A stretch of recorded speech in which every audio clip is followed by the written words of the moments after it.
¿Cómo están? Bienvenidos, bienvenidas. Estamos en una nueva edición de los... Juro que para la próxima semana le vamos a tener nombre definitivo. Los viernes especiales, los viernes culturales, los no sé cuántos. Hay que darle una vuelta. Yo creo que estamos en un 80% que van a ser como los viernes culturales. El tema es que de repente capaz que nos quedemos cortos, no sé. Pero desde la próxima semana, juro que vamos a poner el nombre definitivo. Por ahora lo importante es que ustedes ya están bien acostumbrados, porque esto no es mal acostumbrado, a que de lunes a jueves vamos con las emisiones en vivo, con Alejandra Matus, la información, la pauta, la conversación, la crónica, y los días viernes nos permitimos este espacio para hacer conversaciones, como el viernes pasado que estuvimos con René Naranjo, revisando mucho de la cinematografía, o el viernes anterior a esa que estuvo Alejandra con el historiador Alfredo Jocelyn Holt. En fin, distintas miradas, distintas concepciones en este lugar especial que ofrece 32 minutos y que hemos querido extender para hacer crecer este espacio, este proyecto, que no solo sea informativo, que también sea cultural, intelectual. Aportar con una conversación que es necesaria y que sabemos que ustedes valoran, porque además, dicho sea paso, cada día más las emisiones de los días viernes tienen muchos auditores, incluso algunos programas superan los de la semana, así que nos encanta, nos parece súper bien. ¿Qué más les iba a contar antes de partir? Estamos con un tremendo invitado. Vamos a ir pronto en un minutito a la pausa y se los voy a presentar. Esta semana, acuérdense que estamos sorteando este libro entre la comunidad minutera, este de Daphne Metz, paréntesis temporal, poesía. Ya se fueron unos libros anteriores. Todo esto de la editorial Pehuen y la editorial Aparte. Los amigos ahí con nuestro querido Camilo Brodsky, que nos hace estos envíos bonitos. Los amigos de la cafebrería que están ahí en la Plaza de Ñuñoa. Así que, en fin, vamos a partir y a la vuelta de esta pequeña pausa comercial vamos a estar con Arnaldo Delgado, que sacó este libro. Sí, ya lo había sacado, pero hizo una reedición.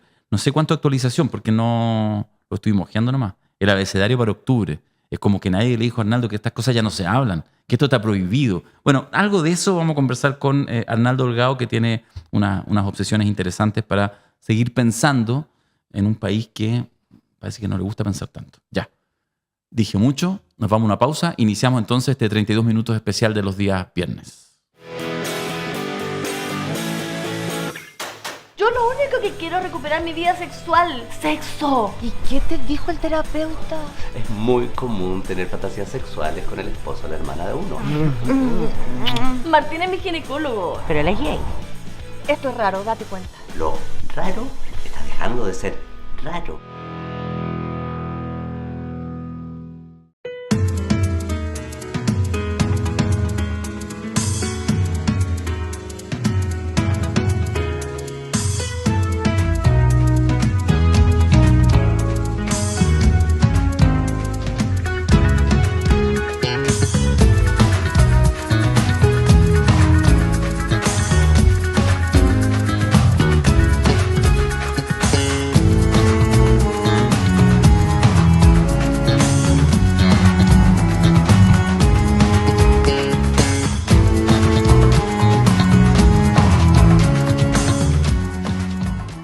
Inconfondibile,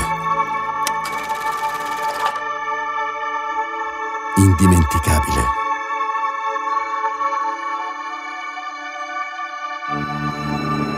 e il nostro caffè oggi riparte, portandoci a scoprire nuove parti del mondo. Prima di tutto, scegli se vuoi fare un caffè o se vuoi fare un Costa d'Oro. Mio padre diceva così, mentre ogni mattina faceva la sua scelta. Dove abbiamo sempre voluto essere. Sulle labbra di chi ama il caffè. Conciencia migratoria y educación chilena. Una sinopsis sobre inmigración.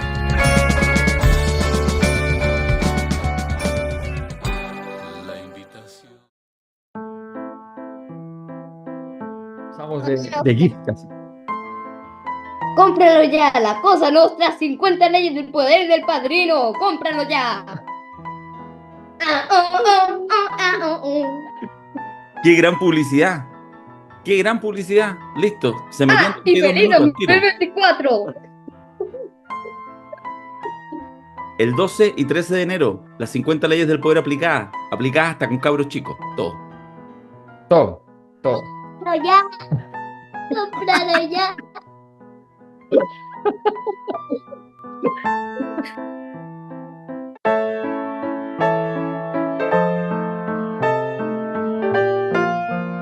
Estamos de vuelta ya en 32 minutos y ya está sentado aquí junto a mí el señor Arnaldo Delgado. ¿Cómo estás, Arnaldo? Bien, ¿y tú, Darío? Bien. Feliz año.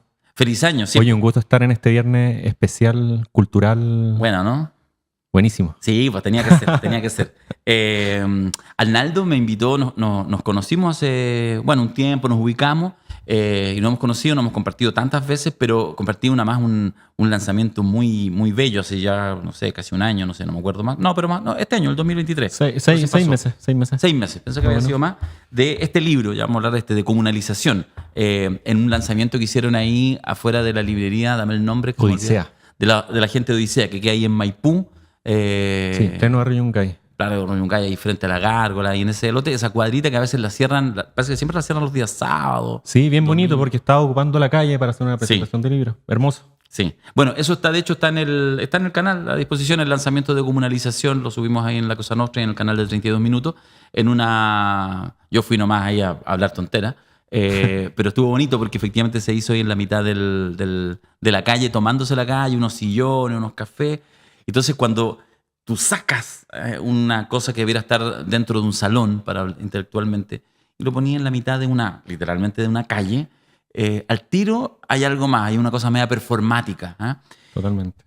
Y parece que algo performático también tú siempre intentas en tus textos. En este caso, Arnaldo, quiero partir preguntándote por tu... No sé si en realidad es tu último libro, porque es el último lanzamiento, el del Abecedario para octubre, 27 microensayos desde la Revuelta Popular, que ahora viene más con un prólogo de Atilio Borón, pero me gustaría que nos contaras de esta reedición de este texto que sacaste por allá por el 2020.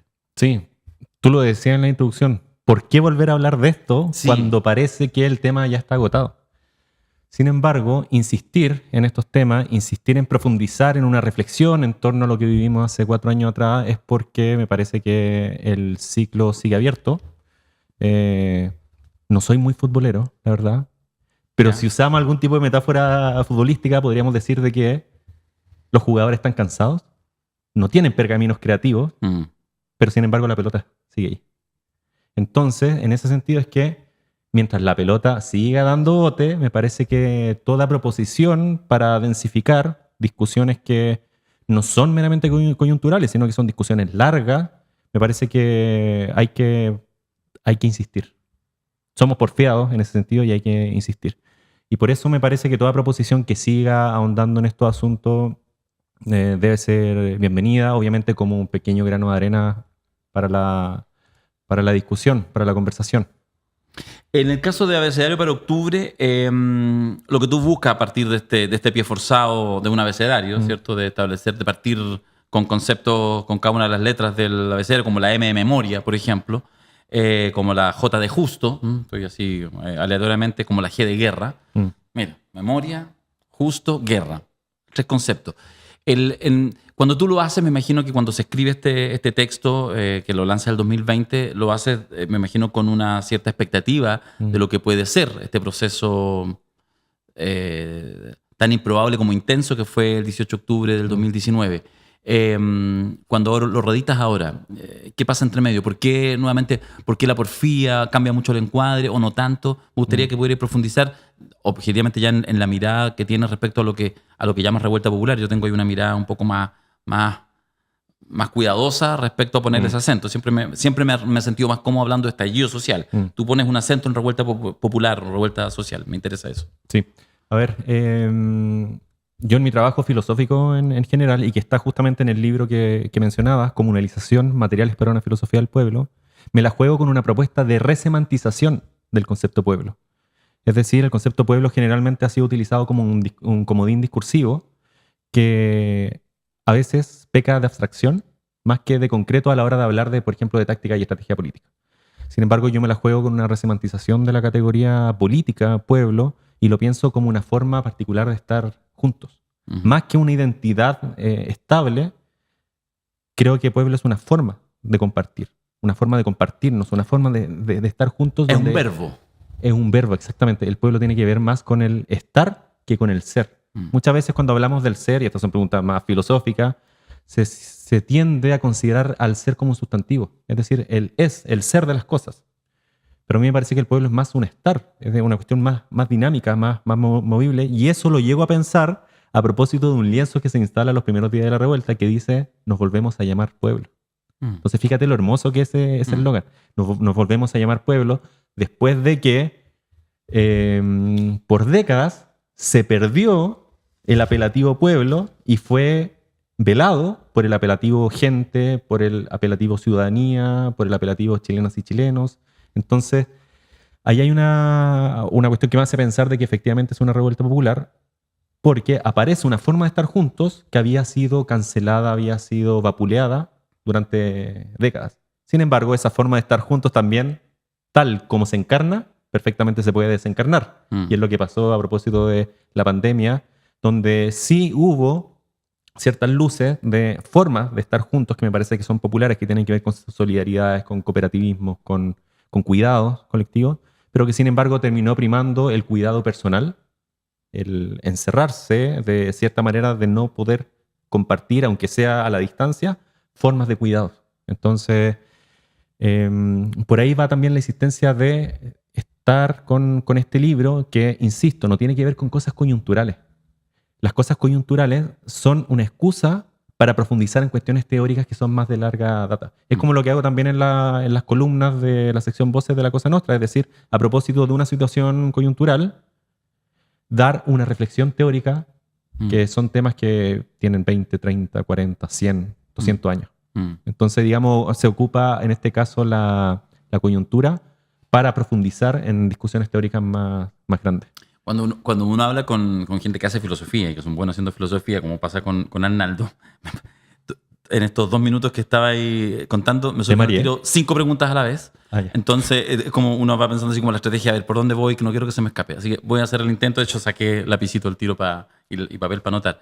A ver, quisiera quedarme un poco en el tema de...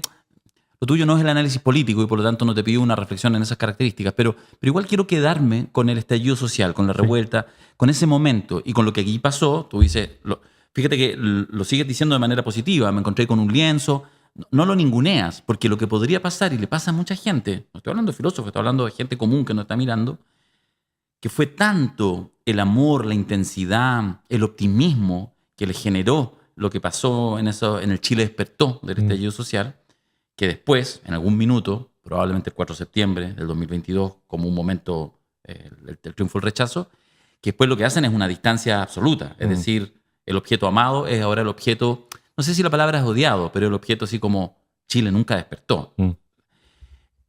Tú entiendo en estas primeras reflexiones que igual lo sigues viendo como un momento estimulante que uno no debiera negar. Es decir, parece que sí pasaron cosas ahí, más allá de lo que haya pasado después. Me interesa tu reflexión sobre ese punto y cómo lo miras, obviamente, a 4 años de distancia.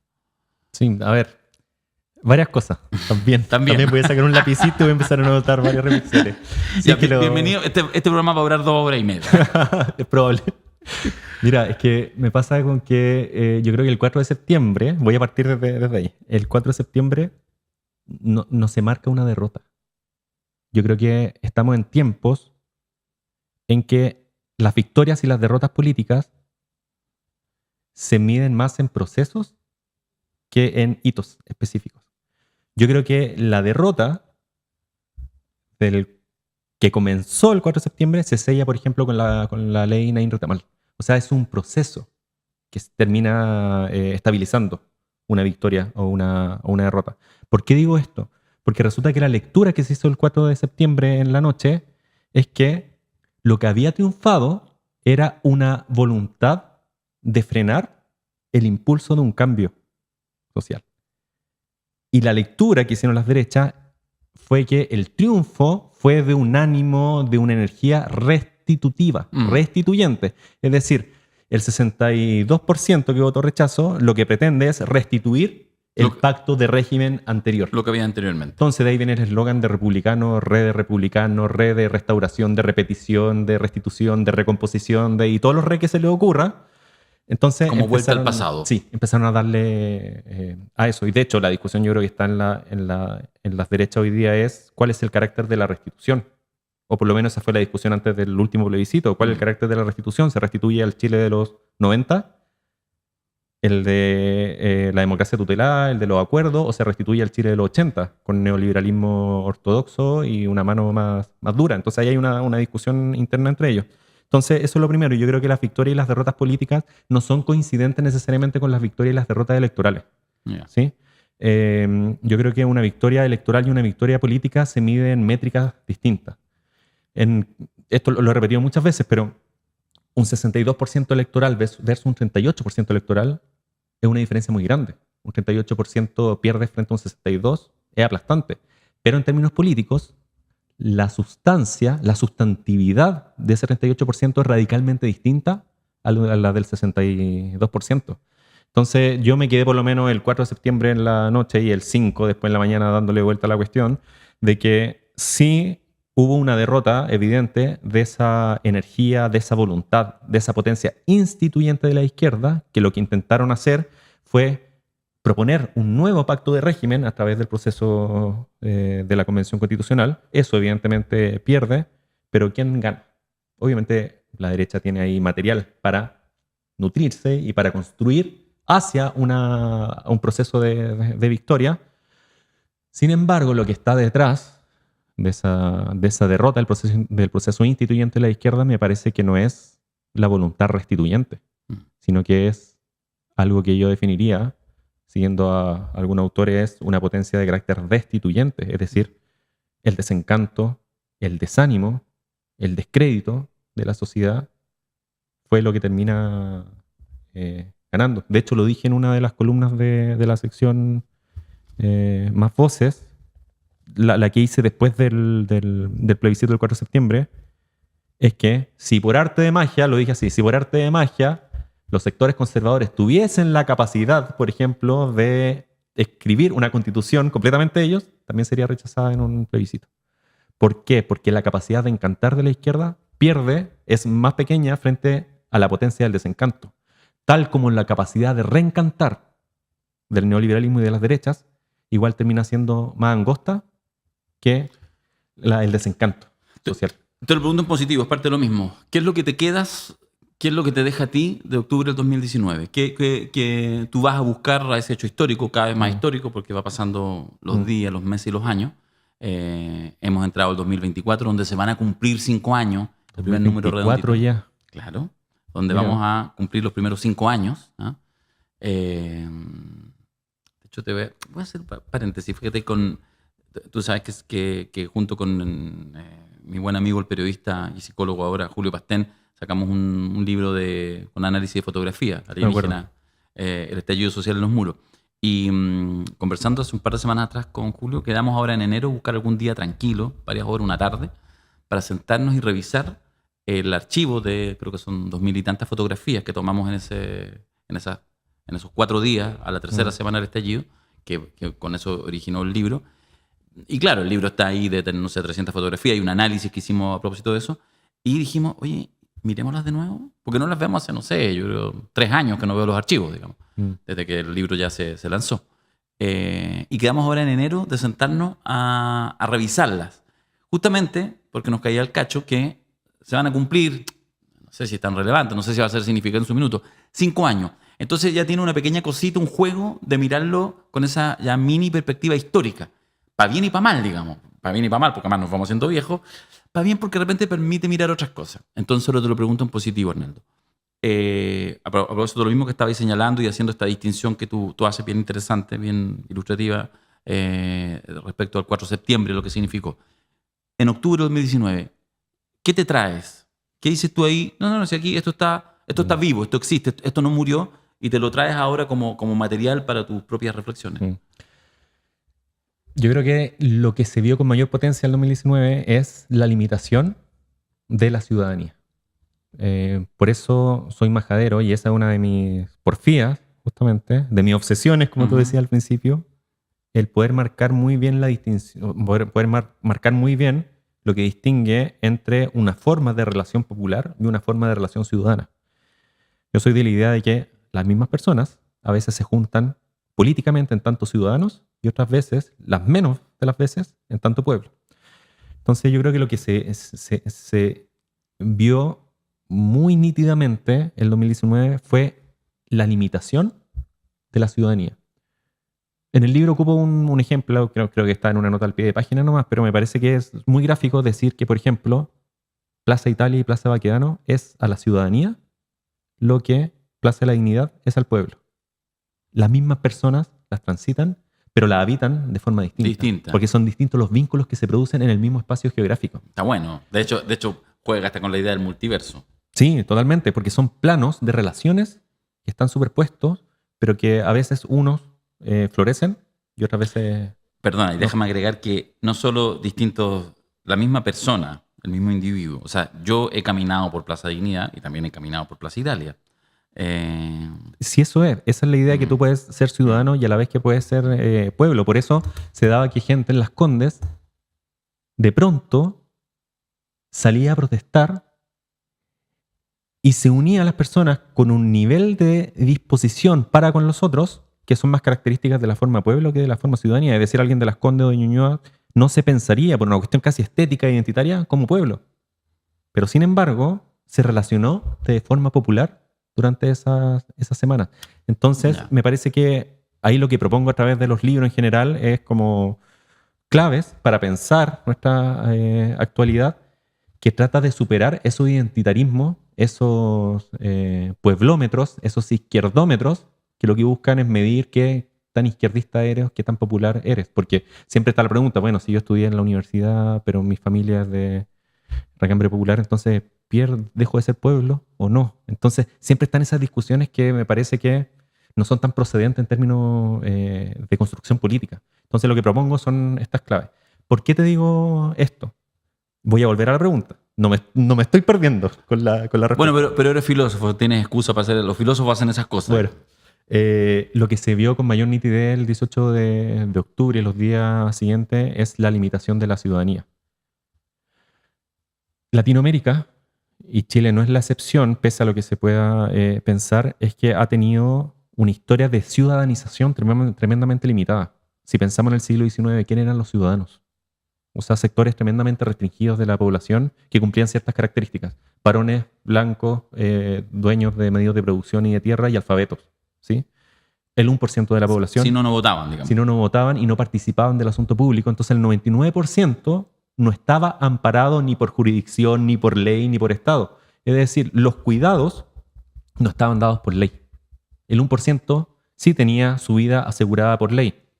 Tenía la policía, tenía ejército, tenía ley.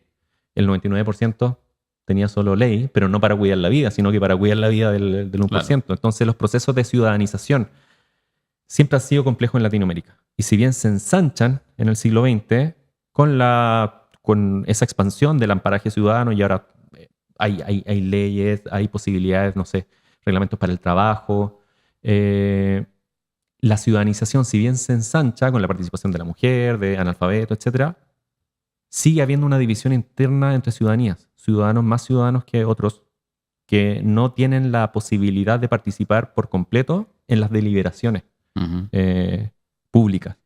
Entonces, eso hace que siempre tengamos una relación compleja con la ciudadanía. Y hay momentos en que la ciudadanía, como dispositivo, yo creo que es el gran dispositivo en Latinoamérica, el dispositivo ciudadanía, yo creo que ese dispositivo ciudadanía hay veces en que muestra demasiadas limitaciones y no asegura la reproducción del vivir de amplios sectores sociales. Y ahí es cuando vemos lo que pasó el 18 de octubre. O sea, finalmente todas las demandas que aparecen el 18 de octubre, independiente a la Constitución, tienen que ver con el vivir. O sea, tienen que ver con las zonas de sacrificio que matan, tienen que ver con los hospitales que no aseguran el mantenimiento de la vida, tiene que ver con las pensiones que tampoco aseguran la vida, tiene que ver incluso cuando ciertos sectores decían algo así como son los sectores medios que están cansados porque quieren más plata. ¿Recuerdáis que algo así se decía de pronto como esa lectura? Y aunque así fuere, lo que está en juego es la vida que hay entre el día en que se acaba el sueldo y el fin del mes. Entonces, por eso yo creo que es tan gráfico que haya aparecido el derecho de vivir en paz. El derecho de vivir en paz. Por eso hay algunos rayados que dicen como nos deben una vida. y muchas cosas relacionadas al vivir en general. Entonces, cuando la ciudadanía no da abasto para garantizar la reproducción del vivir de amplios sectores sociales, se precisa de otras formas de relación, otras formas de vínculo. Por eso cuando se hace también una genealogía de los distintos eventos que terminan desembocando en el 18 de octubre, se piensa generalmente en los movimientos nacionales grandes, como No Más FP, Ni Una Menos, o el movimiento estudiantil, del cual vengo, digamos. Y muchas veces se dejan un poco de lado los otros movimientos regionales. Estoy pensando en Aysén, el 2012, en Freirina, el 2012, en Puchuncaví Quintero, 2018, Chiloé, 2016, y cuántos otros más que lo que expresan es justamente condiciones de vida que no están aseguradas por la contaminación, por el exceso de centralismo, por una vida que cuesta que sea plenamente vivida en estas condiciones. Entonces eso es lo que se devela las limitaciones de la ciudadanía y por eso también la voluntad de procesos constitucionales, porque lo que intentan modificar es el carácter de la ciudadanía para que sea más compatible con la vida. Hace un rato citábamos este texto, el Comunalización, materiales para una filosofía del pueblo. Entonces, y aquí sí, nuevamente volvemos a la idea, digamos, de la obsesión y un poco el corpus de lo que estáis trabajando, que es instalar, hemos estado hablando este rato, ¿cierto? La idea de pueblo. Pero la pregunta te la hago media de matinal, digamos. ¿No hay en eso como un interés a partir de una idea un poquito romántica? O sea, ¿en qué sentido no sería un romanticismo vacuo el hecho de pensar en un pueblo? Tú dices, bueno, porque en realidad no me concentro en el pueblo como sustantivo, sino como verbo. ¿Por qué no nos profundiza en cómo tú lo ves ya hoy en día? Ha pasado, ya vamos a cumplir los 5 años del estallido, ya estamos en otra. Como que volvimos al punto de partida, uno nunca vuelve al punto de partida, pero da esas sensaciones, es parte como de la joda, casi el meme. Y entonces partimos el 2024 como estábamos en 2018, para ponerlo en esos términos. Seguramente en todo caso más degradado, con toda la complejidad, digamos, que hay en la vida cotidiana de hoy, con el tema de seguridad que se tomó todos los rankings por lejos, etcétera, etcétera. Ahí, la idea, digamos, de hacer pueblo, ¿cómo tú lo ves? ¿Cuál es tu mirada y en qué sentido esto podría ser, digamos, el camino para una sociedad que avance y no que retrocede? Es que, a ver, yo creo que son las izquierdas las que tienen que intentar proponer proyectos que vayan en la dirección de articular pueblo. Entonces, por ejemplo, una cosa que yo me pregunto ahora es, en este contexto de discusión seguritaria, ¿por qué, por ejemplo, no se habla de educación? Cuando la educación es tremendamente importante, la educación pública, justamente para tener a los jóvenes, digamos, trabajando en, no sé, en la construcción de ciudadanía. ¿Por qué no se habla de ese incentivo a la educación pública cuando tenemos casos, por ejemplo, de jóvenes que están relacionados, digamos, a propósito de la deserción escolar, en casos también de delitos de alta connotación pública? Entonces, ese tipo de cosas van en la dirección de la construcción de pueblo y me parece que han sido abandonados. Yo no creo que idealizo el pueblo, y esta es una conversación que tuve con el mismo Atilio Borón. No lo idealizo porque justamente no creo que el pueblo sea un sujeto estable. Yo no estoy a la espera como de que en algún momento vuelva al proletariado, digamos, sino que justamente la propuesta de pensar en el pueblo como un verbo y no como un sustantivo, es decir, como una forma de estar particularmente juntos, tiene que ver con las posibilidades de construcción política que me parece que se siguen dando. O sea, hay gente que está trabajando, por ejemplo, en ciertos lugares, en sus vecindarios, en sus poblaciones, en sus barrios, y que lo que construyen son solidaridades, son cuidados comunitarios. O sea, por ejemplo, el hecho de que en este contexto de discusión seguritaria tampoco se está hablando, por ejemplo, de la necesidad de los cuidados a nivel, no sé, de alarmas comunitarias, de conocerse los vecinos para subir, no sé, los índices de seguridad. Me parece que es abandonar algo que podría hacerse y que va en la línea de la construcción de pueblo. No sé cómo lo ves. Sí, lo veo como una expectativa. La pregunta es cuáles son las cortapisas en eso. Fíjate que en eso me voy a pasar a otro tema que me recuerdo, pero no me recuerdo exactamente cómo lo abordamos en su minuto. Pero cuando leí en su minuto Comunalización, para hacer justamente en uno de los lanzamientos del que recién hablábamos ahí en el barrio Yungay, El tema de lo identitario, ¿ya? Disparémosle al corazón. O no, digamos. Pero hay una tensión muy fuerte, entonces la quiero agregar para meterle más pelos a la sopa. Hay una tensión muy fuerte. De hecho, incluso adopta un formato en los últimos par de años muy fuerte, desde el triunfo del rechazo, qué decir, de una especie como de mea culpa de los mundos, las izquierdas, los progresismos, los pensamientos más alternativos, etc. Es decir, nos dimos cuenta, pestañamos, y los discursos identitarios, los feminismos, los discursos respecto a la diversidad sexual, etc., a los pueblos originarios, etc., como que se coparon toda la agenda, y entonces de pronto quedó regalado para que llegara efectivamente estos movimientos restauradores, republicanos, como el gran Napoleón, que viene a poner orden después de la Revolución Francesa. ¿Cómo lo ves tú? Porque me imagino que, o sea, lo sé, digamos, hay una tensión. No aparecen mayormente, digamos, en tu corpus teórico, en lo que estés trabajando. ¿Cómo te aparece, digamos, cómo te aparece esta tensión y cómo te aparece que efectivamente, cómo lo calibras tú, cómo lo ves, el tema de estos discursos que uno dice a veces identitarios? No sé si el nombre es bueno, pero en general creo que la gente entiende si hablamos de aquello. Sí, evidentemente hay una tensión. Sin embargo, me parece que hay una suerte de vicio epistémico en general en la izquierda que lo que hizo fue, tras el vacío de ese llamado como sujeto histórico, que era el obrero, digamos, durante el siglo XX, queda vaciado después de la caída del muro de Berlín y en la caída de la Unión Soviética. Entonces, al parecer, ese espacio vacío, que es como el contorno de una persona, digamos, que queda vacío, hay que llenarlo a como dé lugar. Entonces, de pronto parece ser que el concepto movimiento social viene a llenar el contenido vacío que dejó la categoría clase. ¿Sí? Entonces, me parece que ahí hay algunos vicios que no tienen que ver, me parece, necesariamente con los propios movimientos reivindicativos de ciertas identidades que han sido oprimidas. No es problema de ellos, está bien, está perfecto que aparezcan todos estos movimientos de reivindicación de identidades oprimidas. El problema, me parece, es cuando se da ese salto en la reflexión, ese salto epistémico en la izquierda para, a como dé lugar, llenar esa persona que quedó como vaciada después de la caída del muro. A mí me parece que hay un salto que produce cierta disonancia.